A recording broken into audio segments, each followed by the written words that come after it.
خیر و خیرت، چی گپا، چی حال دارین؟ فکر کنم که 12 سال پوره شد. تماما راه را درست میرین. چیزهایی که برای یک کامبک نیاز می باشه انجام میدین، ولی خبر ندارین در جاده که شما روان هستین جاده اشتباه است. یک برای دلیلش بگیم چرا اشتباه است. جاده که شما میرین جاده لیگ قهرمانان است. این جاده برای شما ساخته نشده. این را باید بفهمین. مهم نیست که در مقابل چی تیمی قرار میگیرید، اتلتیکو باشه یا اینتر باشه یا هر تیمی که باشه، مسیر شما اشتباه است. لیگ برای شما ساخته نشده.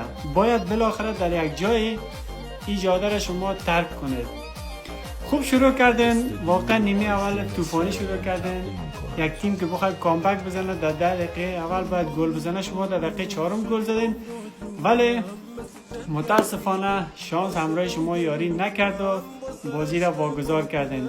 خب خیر باشد، 12 سال 13 میشه، مشکل نیست. در ویدیو قبلی هم من براتون گفتم، حس دلتان رو براتون گفتم.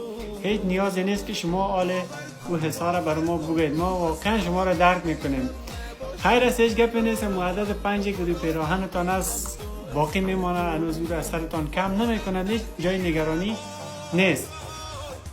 خب دوستان عزیز، بارسلونا قبل از اینکه باید کنترل بازی را بگیره، بعد برای مدافعینش این یاد بده که خطا نکنن. واقعا دست در هر دو بازی کار دستشان داد، همین مدافعینش کارت صاف گرفت، خطا انجام دادن دیگه. گناه خودشان است، میگه خود کردن نه درد است نه درمان.